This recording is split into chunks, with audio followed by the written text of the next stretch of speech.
Kusen panto. Parantos lami Nabi Ibrahim alaihi salam gaduh maksad hoyong patepang sareng anu janten putra. Ari sabab tos mang tahun-tahun henteu pependak. Naha kumaha kaayaan putrana ayeuna, naha rumah tangga na ayem tentrem, naha geus gaduh bati sabaraha hiji, eta rupina anu janten patarosan-patarosan dina manahna. Nya hoyong geura tepang sagok-gokeun sareng anu janten putra nyaeta Nabi Ismail alaihi salam. Manitos aya dina kongkolak mata.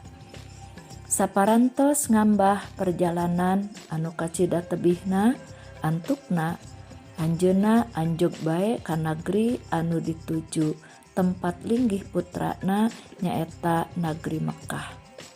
Anu kapungkur kantos anjeunna nyimpen istrina nyaeta Siti Hajar sareng putrana nyaeta Nabi Ismail alaihissalam anu masih keneh orok di dieu. Eta oge sanes kutega tapi pikeun ngalaksanakeun kataatan kana parentah ti Allah Subhanahu wa taala. Ayeuna mah nagri Mekkah teh tos robih teu cara kapungkur. Kapungkur mah mangrupa tanah anu angar, gersang, teu aya tatangkalan, teu aya sumber mata cai sumawonten. Aya jalma-jalma anu daek bubuara di dinya. Tapi tisaprak Siti Hajar sareng Nabi Ismail alaihissalam ku Allah dipaparinan sumur jam-jamah buah tina kasabaran aranjeuna. Atuh ayeuna mah nagri Mekkah teh janten haneuteun. Sabab loba jalma-jalma daratang kadinya ngadon bubuara. Nya Siti Hajar sareng Nabi Ismail anu ngongkolahkeun sumur jam-jam. Nalika Nabi Ibrahim alaihi salam dugi ka bumi putrana kaleresan Nabi Ismail mah nuju teu aya anu kasampak teh mung ukur istrina. Na nuju ka mana si akangna nyai? Anjeunna naros ka mantuna.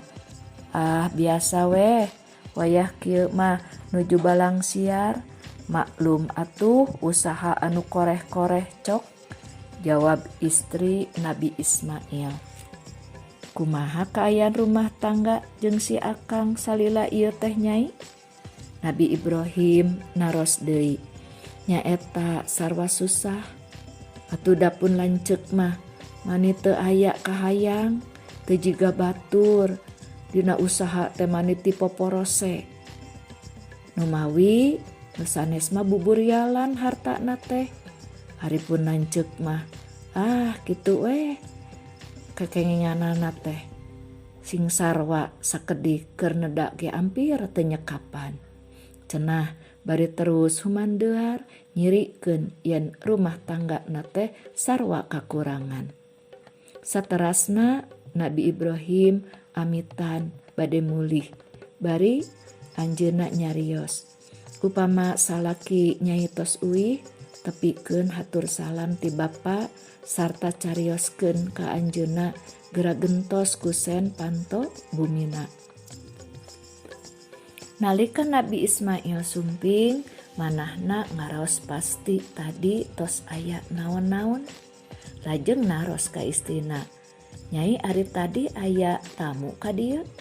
Muhun aya hiji kolot anu sumping teras naroskeun kaayaan rumah tangga urang. Nya ku abdi teh diwartoskeun we yen kaya rumah tangga urang teh sarwa susah. Nabi Ismail naroskeun deui. Aya talatah henteu? Waler istrina aya. Anjeunna nitip salam keur akang oge supaya akang ngagentos kusen panto anu hareup. Nguping kitu Nabi Ismail kacida ngagebegna. Sabab anjeunna surti sareng paham kana cariosan nu janten rama maksadna anjeunna kedah mirak anu janten istrina.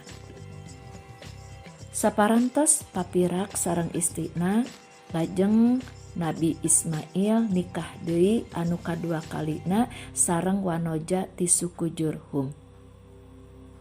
Telami ti harita Nabi Ibrahim alaihissalam sumping deui nganjang deui ka bumi putrana, tapi kalarasan ayeuna oge sami Nabi Ismail teh nuju teu aya di bumina.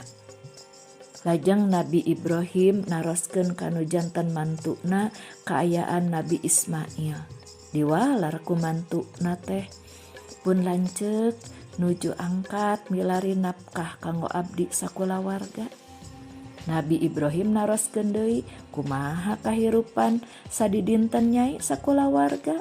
Alhamdulillah berkah ti Allah abdi sakulawarga aya dina kabagjaan sareng sing sarwa cekap. Waler istri Nabi Ismail aya tuangeun nyai. Alhamdulillah aya sayogi daging, aya henteu leueteun. Alhamdulillah aya sayogi cai kitu saur istri Nabi Ismail bangun bingah pisan. Nguping waleran kitu Nabi Ibrahim alaihissalam kalintang bingah sareng regregna sing horeng rumah tangga putrana ayeuna matak tiis tingtrim matak tiis ceuli herang mata. Lajeng weh anjeunna ngadunga nun Gusti Allah mugi maparin barokah kana daging sareng cai maranehna. Nya 2 rupi tuangan eta teu pernah langka di Mekah. Saur Kangjeng Rasulullah sallallahu alaihi wasallam mun seug harita aya sisikian pasti sisikian oge baris didungakeun ku Kangjeng Nabi Ibrahim alaihi salam. Lajeng Kangjeng Nabi Ibrahim alaihi salam pamitan anjeunna bade mulih. Teras weh nyarios. Nyai upami salaki nyai sumping wartoskeun salam ti bapak kitu oge talatahnya omat kusen panto kedah disesegan. Nalika Nabi Ismail sumping anjeunna naroskeun ka istrina, "Nyai, ari tadi aya tamu anu sumping." Walar istina, "Muhun, hiji sepuh anu gagah." Teras naroskeun ka aya rumah tangga urang. Ku abdi diwalon, alhamdulillah sae ayam tentrem teu kakirangan naon-naon. Aya talatah deui, saur Nabi Ismail. "Muhun aya, anjeunna nitip salam kanggo akang sareng miwarang supados kusen panto anu payun langkung disesegan deui." Nabi Ismail ngawaler, "Eta teh pun bapa Nabi Ibrahim alaihi salam. Anjeunna ngaibaratkeun anjeun lir ibarat kusen panto. Anjeunna miwarang supaya akang tetep renggenek rumah tangga jeung anjeun."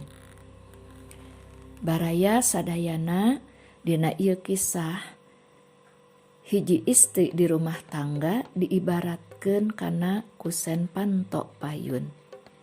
Biasana kusen panto anu payun anu panggampil-gampil nakatingal ku tamu anu sumping ka eta bumi. Janten sae awonna hiji bumi sok katingal tina kusen pantona.